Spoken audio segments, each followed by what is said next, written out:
Welcome back to Smart Life. I am Dr. Gina, and sometimes I think we find ourselves that we are in a job or a career rut, but how do you know?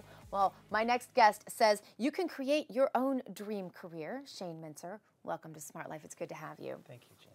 First of all, we've got to identify that. How do we know? Because not everybody loves their job, and especially in this economy, sometimes we're working a job because it's bringing home a paycheck. Exactly. So maybe that qualifies as a rut, but how do you know, okay, it's time to move on? What are the markers?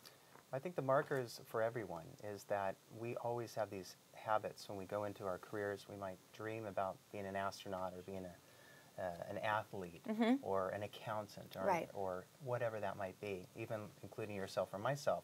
We have dreams. And a lot of the times, when you start off in your career and you start advancing in your career, there are always going to be bumps along the way. Right. And I like the analogy of all of us are on this journey together. We're all discovering who we are, and we want to grow, and we want to excel. And so a lot of people that I encounter in my life, they're excelling, they're doing great. They've got great jobs, but I call them and talk about superior job opportunities that are going to make them even go farther.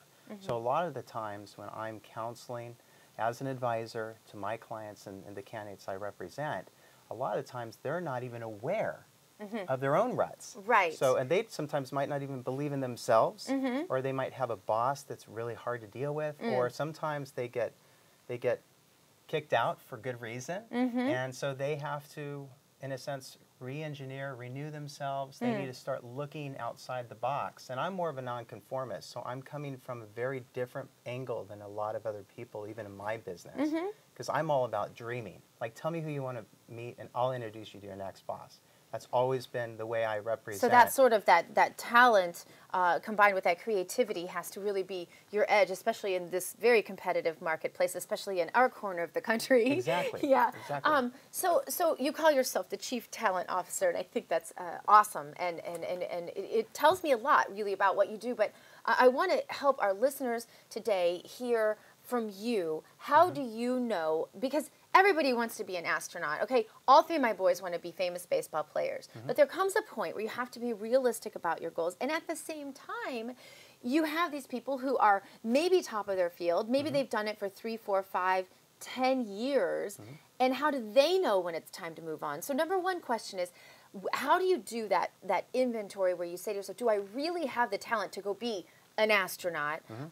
And then once you're working a job that you absolutely love, how do you know when it's time to go ahead and go for it, take the next risk, go to the next level?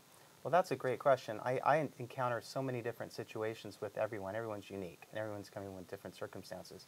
But one of the things I kind of address is mile marks. Like, I was different in the 20s, and you were, and 30s and 40s. We grow. And a lot of times we do have crisis. And so one of the things I come into the equation is to do external audits with people. I built the big 5 firms and the big 4 firms. I do a lot with public accounting, law firms, partners, and whatnot.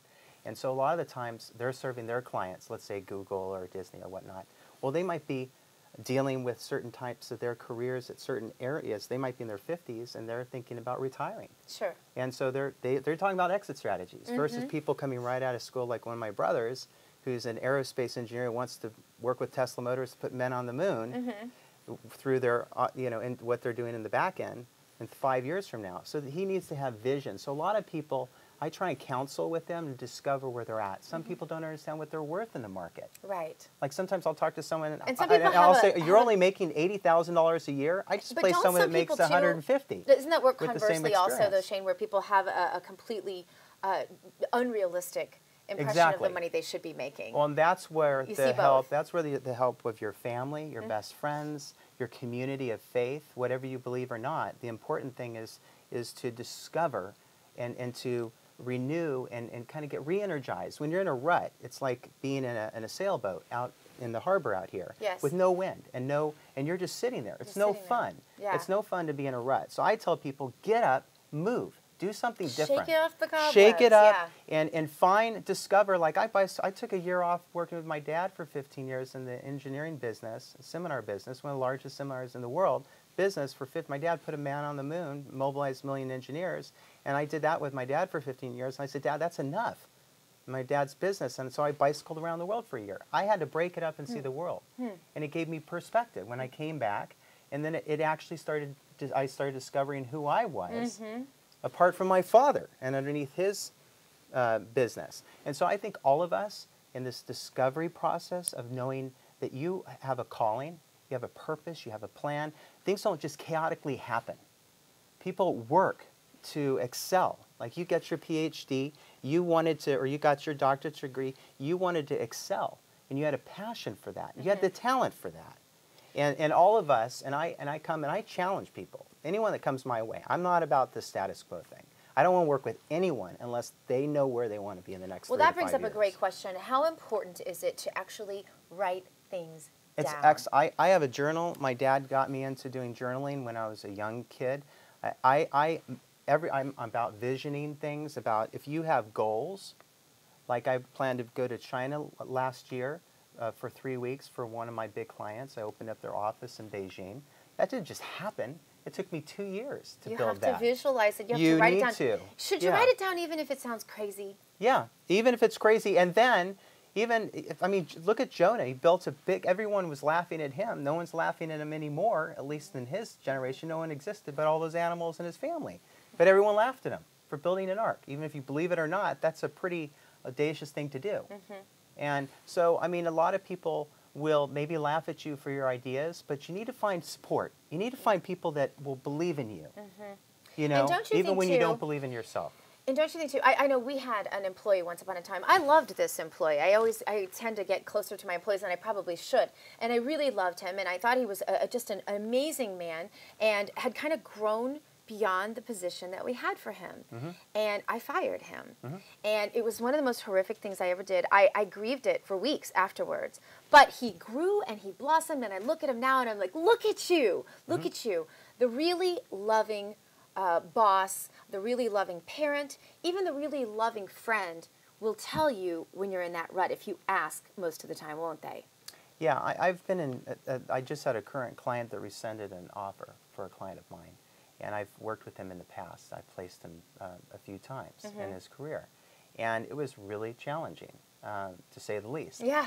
And for anyone that goes through a fire, or they're not employed right now, and they don't have any money, they can't go to further their education, they don't have maybe support, what do you do? Yeah. Well, I think goals, and getting back to that journaling, right?